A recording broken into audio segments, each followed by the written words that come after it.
ou de cadrer un tout petit peu plus cette expérience que la plupart d'entre vous doivent connaître pour l'avoir vu au lycée, au collège, au gymnase avant de venir ici, que vous découvrez pour les autres. L'expérience est simple, on prend ce qu'on appelle un calorimètre, c'est en fait un thermos. Dans ce calorimètre, on va mettre de l'eau, c'est quelque chose comme 1 litre d'eau, en fait, où le volume est évidemment totalement arbitraire, on décide. Vous voyez par contre la température dite initiale de cette eau qui correspond à peu près à la température de l'auditoire. On n'est même pas à 18 degrés. Donc vous voyez qu'on a grand mérite de donner ces cours le mercredi matin. Je ne veux pas dire qu'il fait très chaud dans cet auditoire, mais en même temps, on n'est pas mort de froid.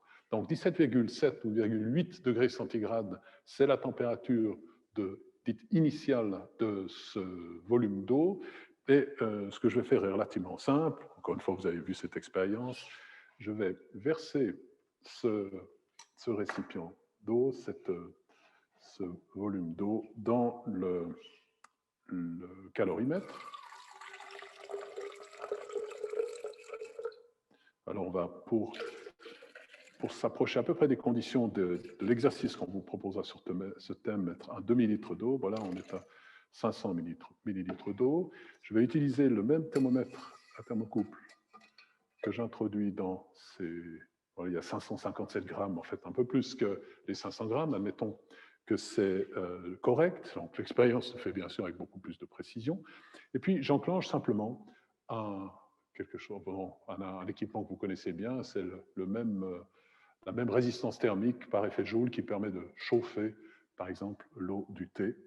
C'est la même, c'est une résistance thermique ou un corps de chauffe de 500 watts que j'enclenche maintenant, et on voit très rapidement, pour faire correctement l'expérience, il faut que je lance la pendule, j'avais quelques secondes de retard, et puis, bien entendu, regarder, déterminer la différence d'augmentation, la différence de température, qui est une augmentation de température, ça c'est le delta température, variation de température, donc chaleur sensible, que l'on obtient après une expérience très approximative d'une trentaine de secondes.